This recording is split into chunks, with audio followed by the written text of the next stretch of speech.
David Emmons, and I'm the president and CEO of the Greater Kitsap Chamber. We have been doing, as a chamber, Eggs and Issues for 25 years, and we're very excited to be at the fifth series, Law and Order Day, in our program. So many of you all have been here before, but I do have just a few ground rules. First of all, Phil will be taking breakfast orders. We want to thank the Cloverleaf for hosting us, and they have been our hosts for many, many years. So just flag Phil down and she will take your order. So thank you for supporting this small business. I would like to thank the Advocacy Committee for putting this together and having and hosting these events. Would be remiss if we didn't thank our board chair, John Morrissey, for being our moderator today, and thank him. And then we do ask that, number one, you vote on November the 8th. I guess you've already voted in August, on November the 8th. But we also ask that you please hold your applause until the end, because that gives us more time to ask questions without the interruptions. BCAT is recording today, so we ask that no other recordings of the event be done, because it will be broadcast on our website, on our YouTube, and on BCAT next week. So thank you all very much, and I will turn it over to John. Thank you.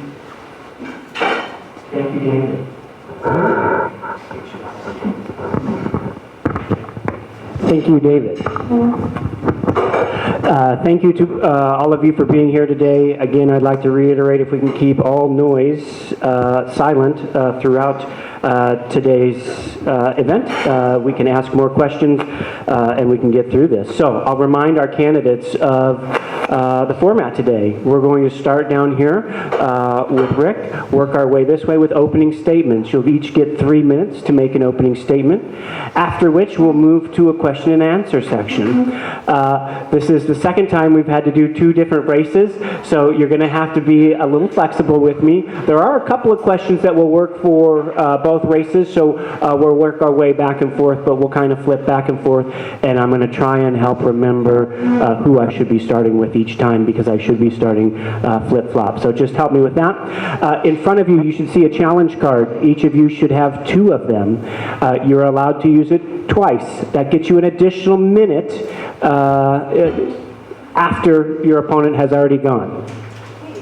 Lastly, once we're done with Q&A, we'll move on to your closing statement. We'll start here with Stan and work our way back this way for closing statements, where you'll get 2 minutes. Any questions from our candidates? All right, let's go ahead and get started. Opening statements. You will be given a 30-second warning with the yellow card right here to my left, and when you're out of time, please finish the sentence you're on, and you'll see the red card there. 3 minutes. Rick? Hello, I would like to thank the Greater Kitsap Chamber of Commerce for hosting this in-person event. It's very important that the public see transparency in the candidates, and I'd like to thank everybody for attending this event as well. So my name is Rick Kuss. I retired from the United States Navy 6 months ago, and one of the things that I decided to do is run for sheriff. And why? Because if you look at the crime going on, there's just a sense of uneasiness in Kitsap County. And that's something that I think we need to have a stronger approach to in the leadership role. And what I mean by that is, based on crimerecord.org, once every 45 seconds a crime is committed in Kitsap County. Also based on crimerecord.org, Kitsap County has a D+ rated for per capita on public safety, whereas King County has a C-. So per capita, so per 1,000 people, King County is safer based on the data that is published on that website. And that's just something that it doesn't sit well with me, and I don't want Kitsap to become like King County. And Yeah, over the last couple of days, it really kind of just solidified my reason for running for sheriff. So the other day, on Saturday, I got a phone call that someone's car was stolen, and it ended up being taken. They found it a couple hours later next to their residence, and the police came, and what ended up happening was, because it was close, they're like, oh, the criminals just decided to park it nearby. The garage door opener was missing, the key fob was missing, and they really didn't have any solution. So I got a phone call that said, hey, what do I do in this? And so, okay, we got to make sure that you change the garage door opener, keep it unplugged. You need to make sure, I called a friend that has diagnostic capability for cars. He said, pull these relays. So I got the make and model and fed that back to him. But I feel like this is something, when they call 911, that your deputy should be able to do. And having picked up that role and then looking at the neighborhood it was in, there's a lot of crime occurring at a certain house. And driving by that area, there's one of those vehicles that you would see on the on like Facebook groups and saying like, this is crime. So my whole reason for running is to shift to proactive policing using the stratified model, having a division of crime analysis, providing that data to the deputies so they know what they do when they're out on patrol. They know where to look. Thank you. Thank you, Rick. John? Hi, good morning, everybody. My name's John Gese, and I'm your current Kitsap County Sheriff. I've been a proud member of the Kitsap County Sheriff's Office for over 30 years. I have the qualifications as a Washington State peace officer who has been properly trained to do the job of a law enforcement officer. This included a lengthy basic academy and extensive on-the-job training. I've also had ongoing training for 30 years, including topics such as allowable and appropriate police use of force, evidence handling, de-escalation, proper patrol tactics, and exercising the authority of a peace officer legally and professionally. As sheriff, you're still expected to be a police officer and must be trained to do the job appropriately. In addition, I have years of experience working my way up the ranks of the sheriff's office, understanding and mastering numerous roles in each rank. I have had significant law enforcement management experience and hundreds of hours of formal training being part of the executive leadership team for almost 10 years. Having been undersheriff for 7 years, I've now been sheriff for over a year. I have broad experience in implementing new programs and change in a law enforcement agency. Experience matters. Experience matters in our law enforcement profession. Our profession requires the knowledge and experience of modern law enforcement and working in our community to effectively lead in such a complex, risk-driven, controversial, and changing profession. I worked with our communities for over 30 years. I've built relationships and worked collaboratively with our diverse communities. I am proudly endorsed by a multitude of citizens and leaders representing a wide political spectrum. Also, I'm very proud to be endorsed by the deputies, sergeants, and lieutenants of the Sheriff's Office. I've helped build a strong agency culture. I have built my leadership style to be collaborative, thoughtful, and based on servant leadership and the drive to do the right thing for the right reasons. My leadership style resonates with our community and our agency, and I believe it serves me well to be a well-respected sheriff and somebody you can trust with that responsibility. There have been many challenges the last few years. COVID, police reform, staffing challenges, and now crime and the impact of large social issues such as unsheltered homelessness, untreated mental illness, and addiction. I have attacked these challenges head-on and have led this agency. Together with my talented and dedicated team at the Sheriff's Office, we will continue to adapt and serve the needs of the community and work collaboratively to find solutions. We do this for the right reasons and the right way. As Sheriff, I will work with our neighborhoods to address crime and disorder concerns. I will be a strong advocate for public safety. I will work with our community partners to address the large social issues in an appropriate way that focuses on services rather than incarceration. And finally, I will be a passionate advocate for the men and women of the Kitsap County Sheriff's Office and continue to advocate for the resources needed to meet the needs of our growing community. I've been very proud to serve Kitsap County. I've been proud to be your sheriff. I ask that you put your trust in me to continue that role. Thank you. Thank you, John. Next up, and in our judicial race today, Shane. Well, good morning, everyone. I'm Shane Seaman, and I'm running for Kitsap County District Court Judge Position 3.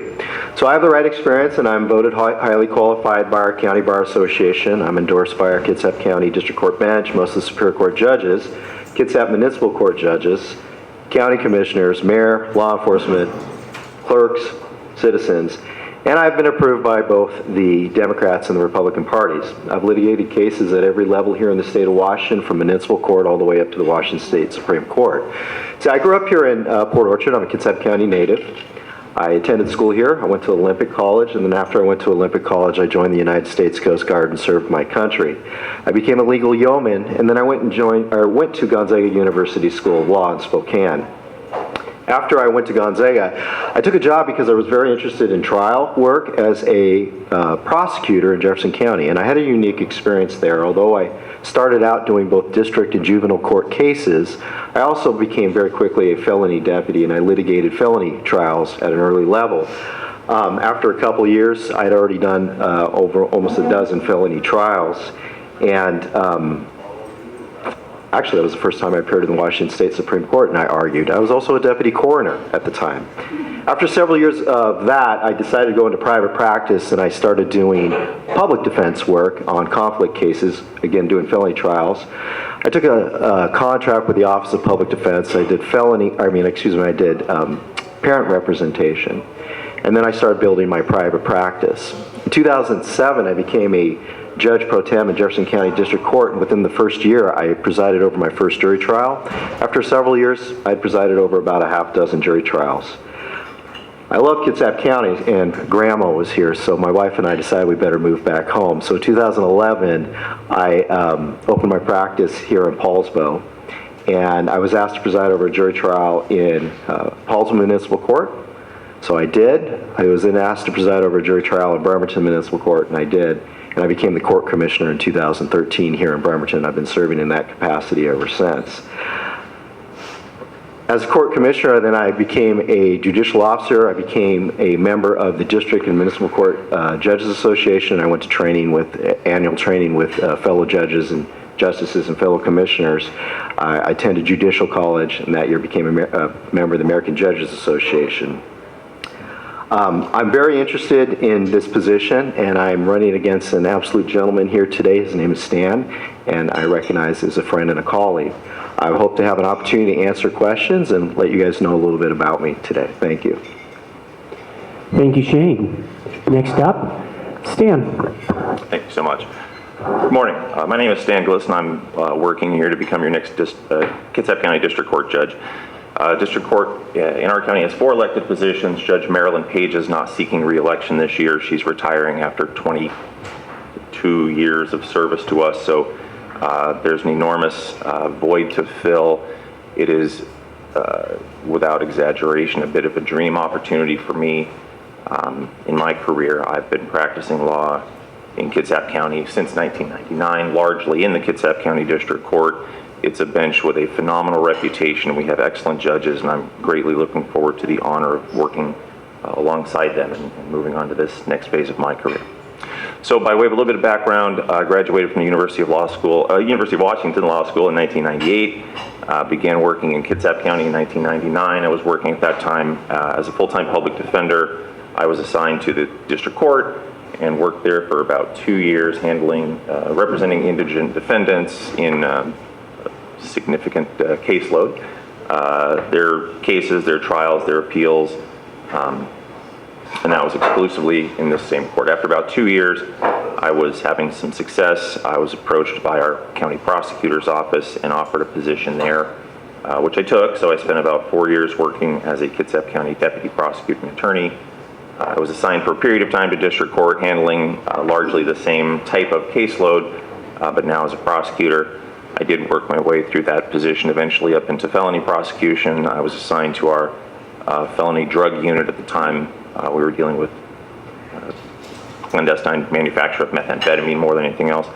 Then I wrapped up that position being transferred to the special assault unit, which prosecutes felony domestic violence crimes, sex offenses, and crimes against children. In 2005, I went into private practice here in Kitsap County, first in Bremerton. Worked in Bremerton for about 10 years and then moved my practice to Port Orchard. But 2005 is when a couple things happened. I became first off the contract city prosecutor for the city of Gig Harbor, a position that I still hold today. And I also began serving as a Judge Pro Tem in the district court and some of the other municipal courts around the county. So since 2005, my private practice has been primarily criminal defense. but again, I'm spending about a quarter of my time working as a city prosecutor at the same time, as well as working as Judge Pro Tem. And I believe I've got a bit of a unique perspective on our system from having done both for so long a period of time. And so I believe that I'm well prepared for this job.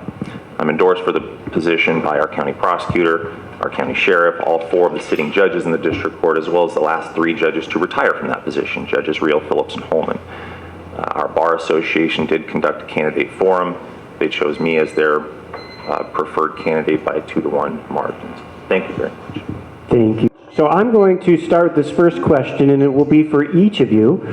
This is, of course, the Chamber of Commerce, so it's an important question to start. So thank you for the person who provided it. How important is your future role in economic development? So how will the role that you're seeking play out in economic development? We'll start here with Rick. So it's very important because property owners don't feel safe and they don't want to invest in a place where public safety is not the #1 concern. So when we met with the Kitsap Alliance of Property Owners to bring in new businesses in Kitsap County, we want to have a place where property crime is low, and property crime is extremely high here. It's one of the top concerns for public safety. And so what I want to do as sheriff is to ensure that we reduce property crimes and ensure we have economic growth by businesses wanting to move to Kitsap, not like other places or like some people are trying to move out, go to different states because they're like Kitsap and Washington State, the laws, they're just not benefiting us anymore. So that is why. Thank you, Rick. John? Yeah, excellent question. I'm a member of the Kingston Chamber, the Greater Kitsap County Chamber of Commerce, and the Port Orchard Chamber of Commerce. I believe that it is critically important that the sheriff's role be tied into this community and the development of this community. Like Rick said, crime is a concern. People worry about that. It has impacts on property values, has impacts on our community. So I've worked with the chambers, and I continue to work with the chambers to come up with reasonable solutions, education, and work with them to try and address crime issues. Retail theft has gone sky high lately, and we're working with our retail theft corps in Silverdale to come up with some ideas and programs to combat that. I think that's one of the things that we do as sheriff, and I think it's one of the things we do as law enforcement officers. But I think it's a really important tie-in for the economic development in Kitsap County. Thanks. Thank you, John. Shane? Thank you.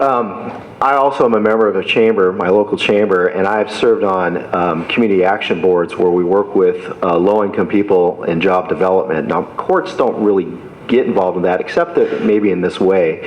One, we have to be cognizant of the business owners, the victims of crime, and so restitution is a big deal.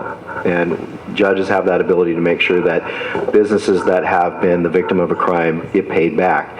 2, when we're dealing with defendants who have been charged with a crime, maybe into a rehabilitation type program, there are ways that we can work with organizations in the court that help facilitate job placements, and that's something that I did when I was part of the Community Action Board program. So judges are a little bit removed from that, but as a small business owner myself, somebody that's done a lot in property law, very familiar with the Growth Management Act, a lot of other issues, I know that I would be uniquely partnerships that we can have with the courts and other organizations.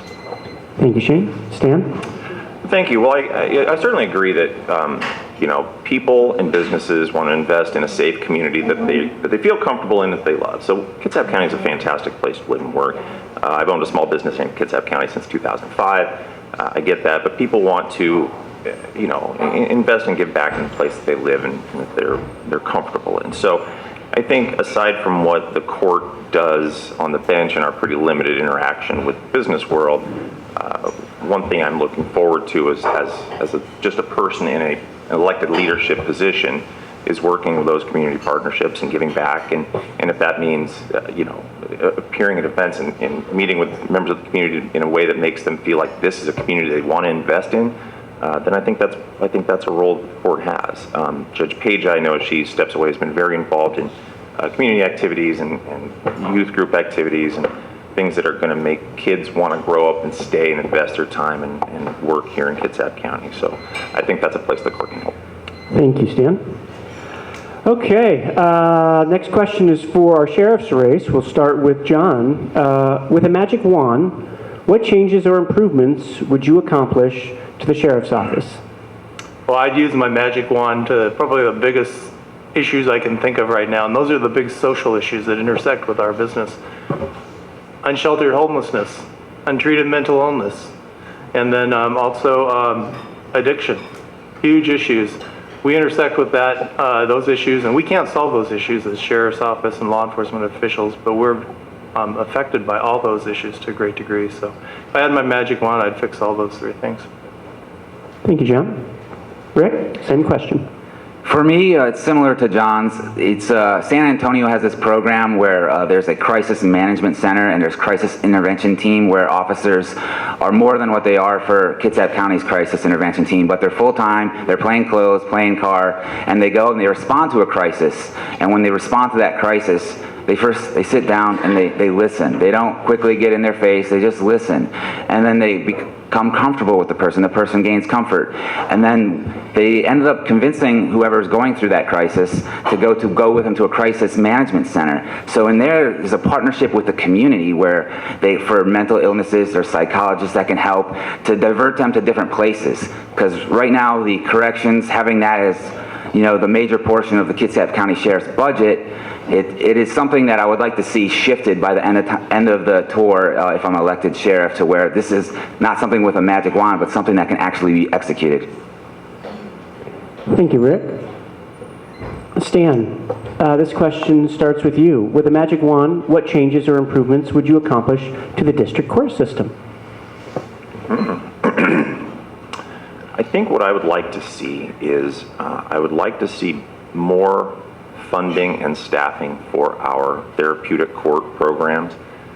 The district court in Kitsap has taken really a leadership role around the state with some very innovative alternative sentencing models to give opportunities to people who have been through the court system to benefit from it in some way other than just the sort of cycle of incarceration that has been a historical feature of the court system. So we've got programs in place that we're trying to give people the tools they need so that we don't see them again. And so while it's innovative and I'm a big fan and supporter, I would like to see those programs expanded. I think we do good work in the district court.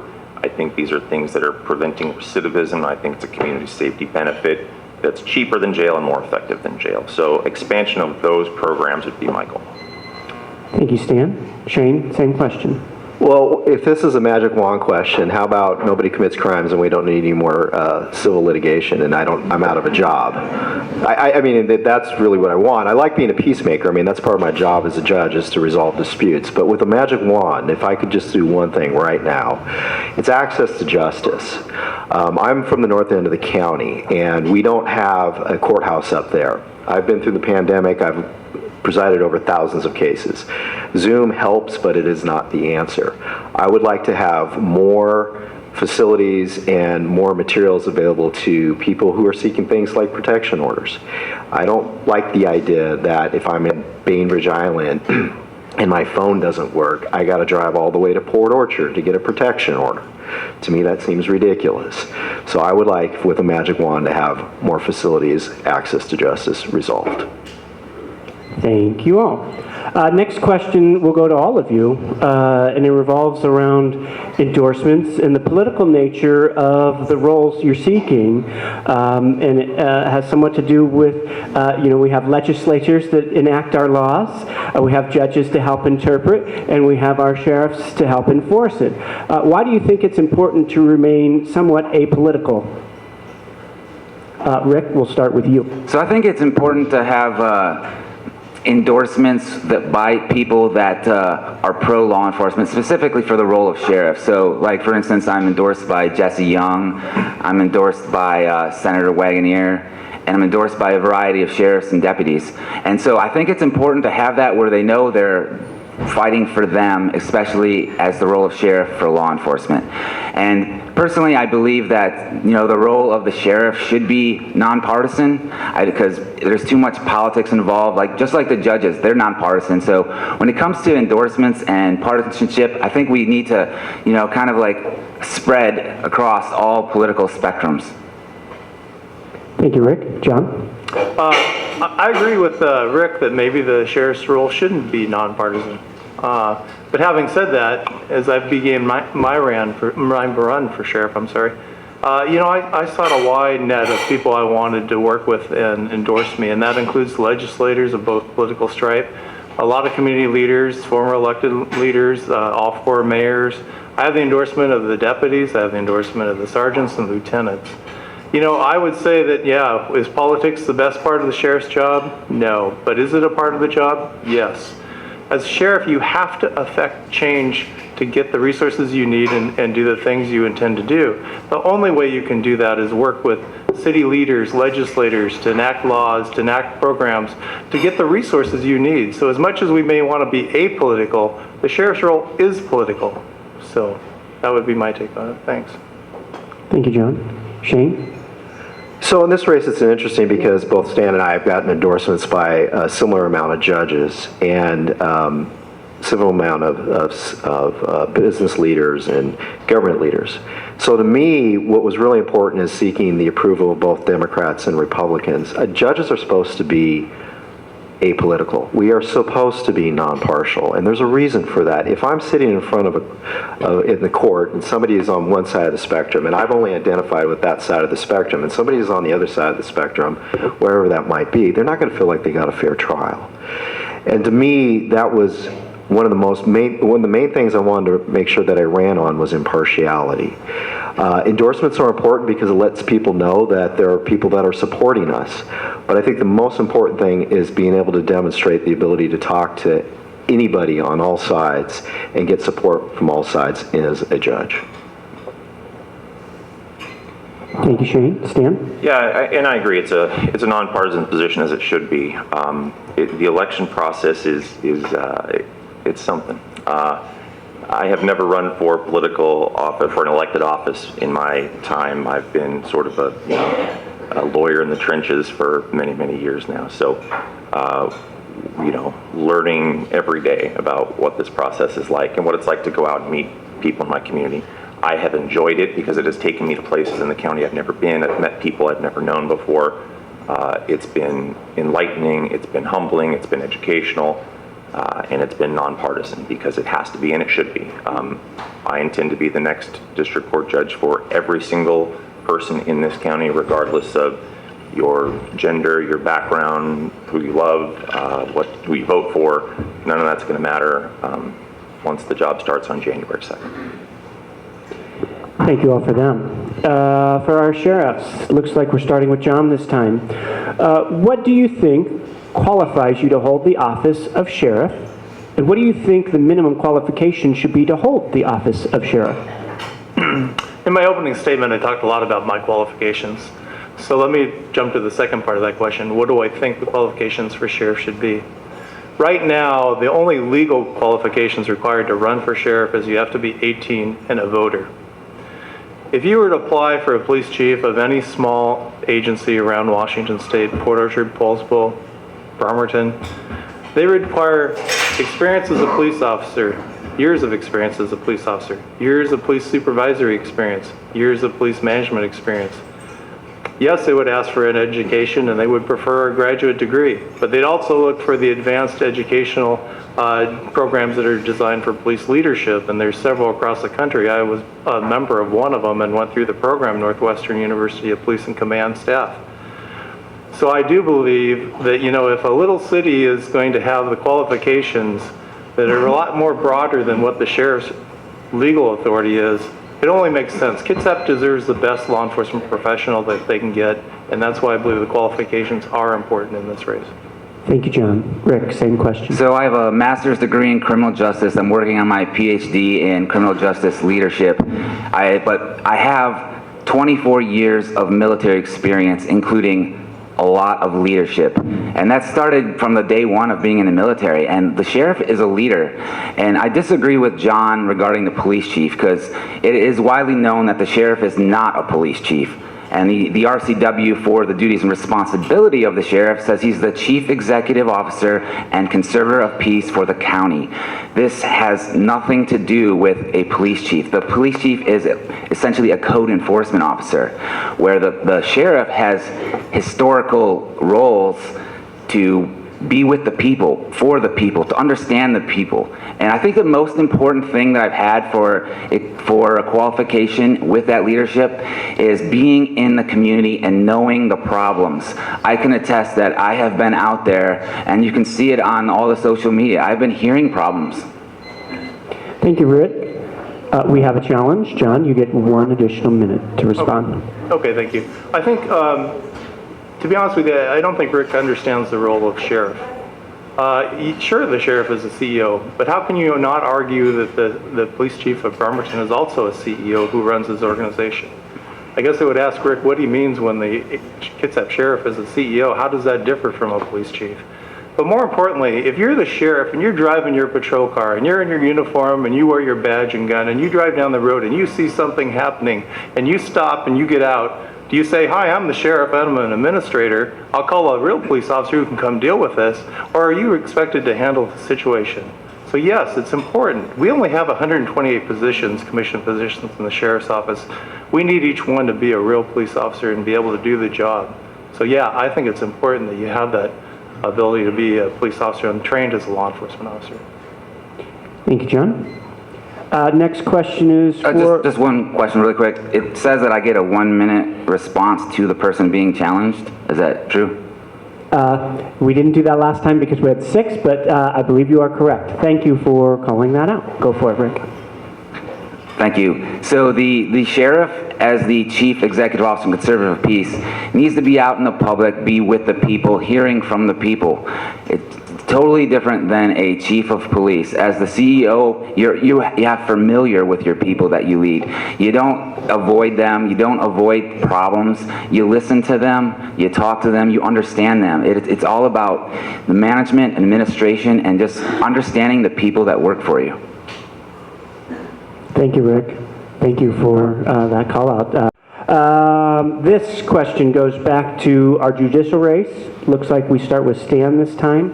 What can the sheriff's office do better to help the district court in its day-to-day functioning? What can the sheriff's office do to help the district court? The Kitsap County Sheriff's Office and the District Court work very closely together, not only about courthouse security issues, corrections issues, but in the day-to-day process in criminal cases. So the way I see our justice system in the community safety aspect of it is sort of a 3-step process, right? Law enforcement responds first. They're there at the scene, criminal offense, they're taking reports or taking statements, creating a prosecutable case. Stage 2, it goes to the prosecutor's office. Without good, effective prosecution, that police work gets somewhat wasted. And step 3 is the bench when the case comes before a judge. The good, hard work of the sheriff's office and the prosecutor's office doesn't get you anywhere if you don't have a bench that isn't willing to back them up when it comes time for sentences that follow what the law prescribes. I think what we do as a bench is to work back with the sheriffs and the prosecutors to talk about what kind of cases work and what don't work, what kind of narrative reports we need so that we can effectively adjudicate those cases. Thank you, Stan. Shane, same question. Could you repeat the question for me? Yes. What can the sheriff's office do better to help the district court in its day-to-day functioning? Well, I don't think my answer would be too dissimilar from Stan's, because the functions that he described here are accurate. When we're working with the sheriff's department and we're working with law enforcement, again, backing law enforcement and making sure that we have that partnership where we're communicating with them is very important. And so the question asks what they can do better, and I think that assumes that they're doing a lot of things wrong, maybe. And I don't think they're doing anything wrong, but I do think that there are some things that they could, help us out with when it comes to prosecution of crime. So making sure we've got the right evidence, making sure we've got the right reports so that when a judge is reviewing a probable cause statement, we're making that initial determination and arraignment so that we know that whether, when somebody was picked up that night and arrested, we know whether or not a crime has been committed. And so if they adequately write very clear reports, it helps us as the bench, when we read them, to know what to do with the defendant. Thank you. I'm going to deviate for some of these questions because I've experienced law enforcement recently at the business that I run. So we'll start here with Rick. This question is designated to you. I run an RV dealership. Since the first of the year, I've had multiple RVs stolen. I've since placed GPS units on there because there's nothing more I can do because they have yet to be recovered. Yet again, yesterday, I had Port Orchard Police because I had vandalism on some of my RVs. What specific things will you implement that will help businesses like mine? So I've heard similar conversations to that from RVs getting stolen or things with GPS, and I've heard a lack of response based on, oh well, we'll just wait till it turns up, we'll hopefully find it, and we'll let you know. And there's still people that have had their vehicles stolen, they haven't found them, or there's cars that have been stolen and are just parked and never returned to the owner. So specific things is to make sure we have great coordination across the multiple jurisdictions. So when you do have your RV stolen with the GPS, it's not something that's just left alone, but we're responding to it. We're staying updated with the person making the police report so we can find that and bring it back to you. Thank you, Rick. John, same question. Sure. John, I commend you for doing that GPS. That's a good thing. I mean, we would reach out and work with the business owner, try to develop strategies so hopefully you can detour or at least maybe avoid some theft. But auto theft is sky high in this country, and Washington State has the third highest auto theft rate in the country. It's an epidemic, if you want to call something an epidemic, and right now we're trying to combat it the best we can.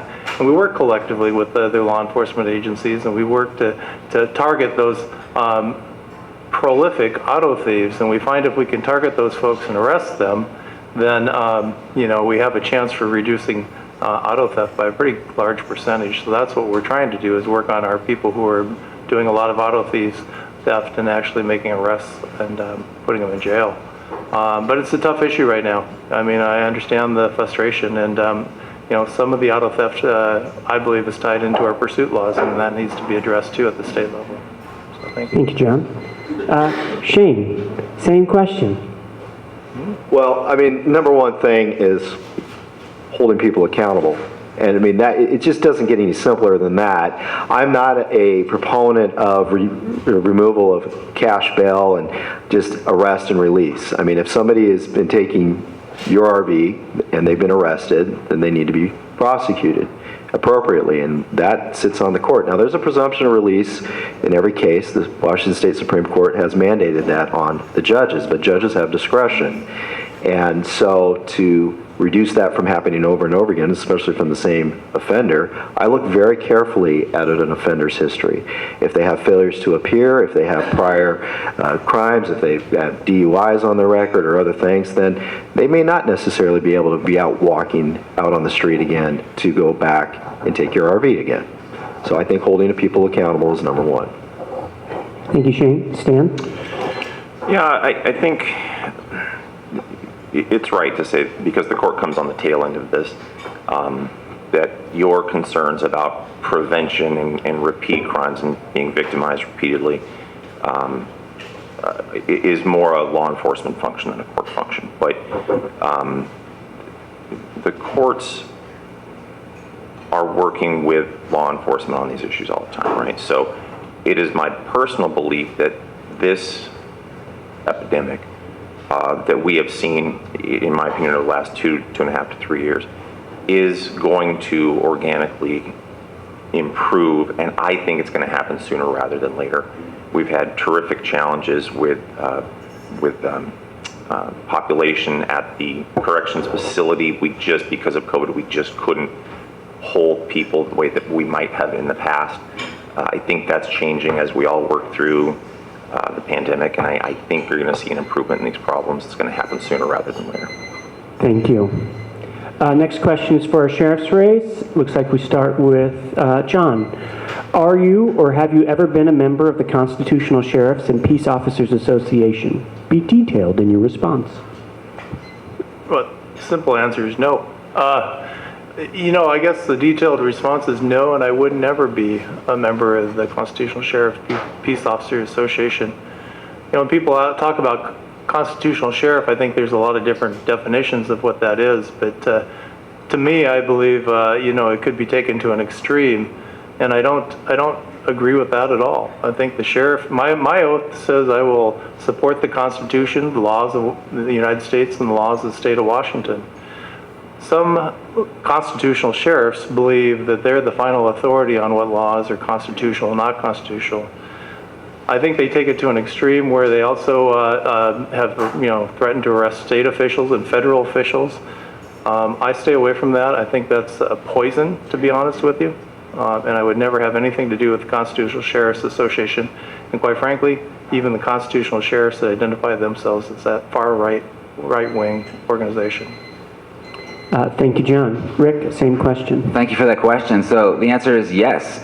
So when I retired from the Navy, I looked up all the resources that would help benefit for the understanding of the duties and responsibility of the sheriffs. So I joined the Constitutional Sheriffs and Peace Officers Association, the International Association of Crime Analysis, the American Bar Association, the National Sheriffs Association, as well as the what's the other one? There's so many. I just joined so many, paid $25, and got access to resources. I do not believe in extremism, and I believe that people should really talk to people before they, judge a book by its cover. Thank you, Rick. Next question. Looks like we start with Stan. Stan, what's the biggest challenge for judges when dealing with rising crime?